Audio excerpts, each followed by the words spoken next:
Carl, how's the mood this week? I imagine it's very upbeat.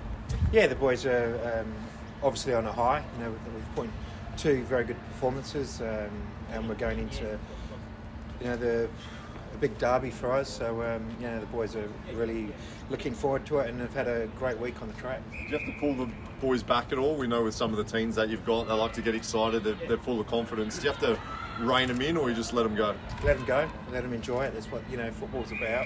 There's ups and downs in the game, so it's important that you enjoy it when you're up.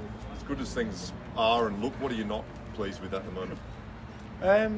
Look, I suppose in all times in games you're going to have down times in games where the other team gets on top, and it's just a matter of us recognising those periods and taking our time a little bit more and getting a little bit more possession. At times we've turned the ball over a little bit too easy when the other team would get a little bit of a run up on us, so it's just important that we just manage that part of the game a little bit better.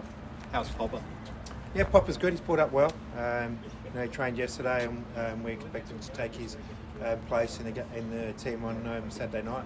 When these teenagers are playing the way they are, Carl, is it hard to coach them or easy? I mean, is there a fine line between letting him rip and play on instinct and stick to structures? Yeah, look, it's that balance.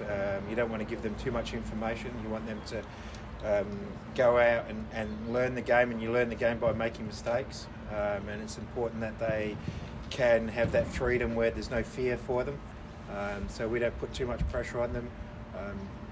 It's just long as their effort is where we need it to be, they pretty much have the freedom to express themselves and go out and enjoy it.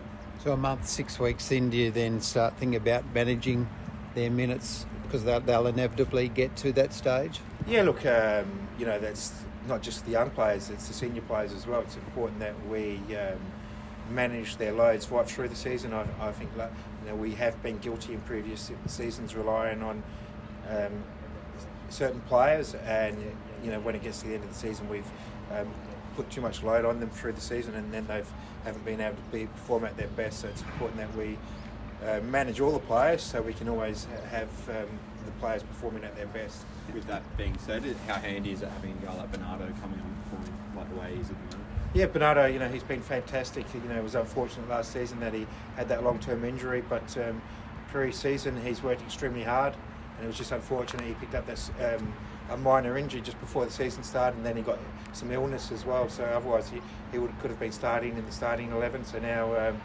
he's done a great job for us off the bench in the last two games, and it won't be long before he forces his way into the starting 11 if he keeps performing like that. It's obviously a massive fixture. They don't seem like the type of kids that are going to be overawed. Do you think that's just youth in general these days, or is it a special sort of thing that these guys have got? Yeah, look, I suppose they've grown up coming to the stadium and seeing these games, so they're quite aware of the atmosphere and how much it means to our supporters, plus the playing group as well. They've had quite a few of the young boys have had a taste of it already, last season, so they know what to expect. Are they as much into the clashes with Victory as supporters are, and maybe some players who aren't or still around?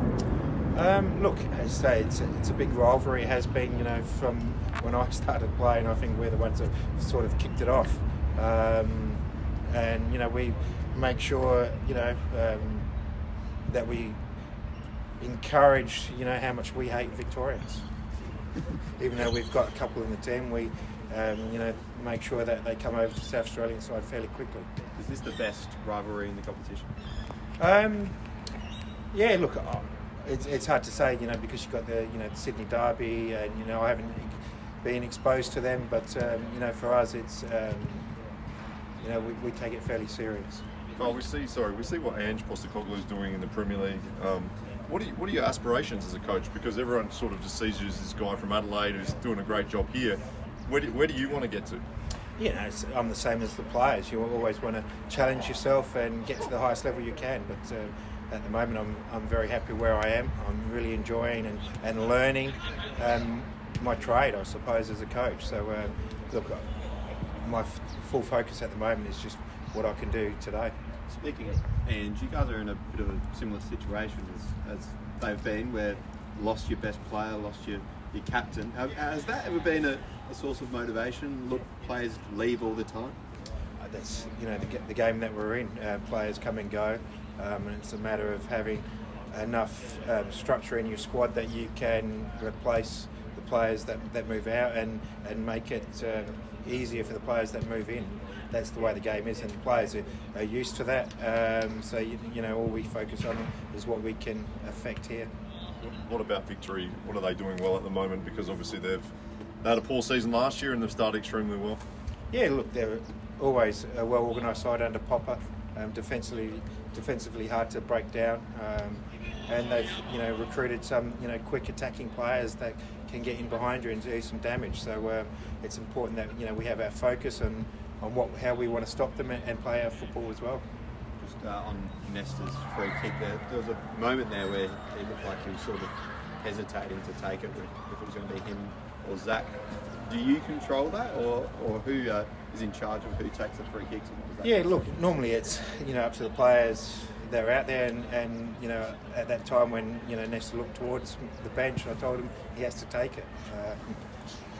He took the first one. Yes, he didn't strike it well, but at the moment he's our first candidate to take those free kicks. Johnny O was also an exceptional free kick taker as well. So on the day, if you're feeling really confident, then you put your hand up and take it. Does that say a lot about him? That the first one, I think, was about 35, 40 yards out, not many players would have shot from there. He misses it and thinks he's made a big mistake. Yeah, look, Nestor has he puts a lot of stress on himself because he wants to perform and wants to play well, and it's important that we talk to him all the time. Just don't worry about what's happened. Just focus straight onto the next thing that you can affect. I saw last week after training he was out practicing those free kicks for probably a good 20 minutes until someone told him to go in. How do you manage that? How do you let him practice but then also make sure he's not overdoing it? Yeah, that's a difficult one. I think we've had to educate Nestor on that because at times it's just not after training. He was going down the park with his mates and hitting free kicks for 2 hours as well. So it's important that there is times and places where he can do extras and times and places where he has to rest up. Are you noticing he's maturing right before your eyes? Yeah, most definitely. From where he was 2 years ago to where he is today, it's been a huge improvement, a huge shift in his focus. But he's still young. He's still going to have those moments where he loses his concentration, loses his focus, and it's just about us working with Nestor so he can be the best player that he can be.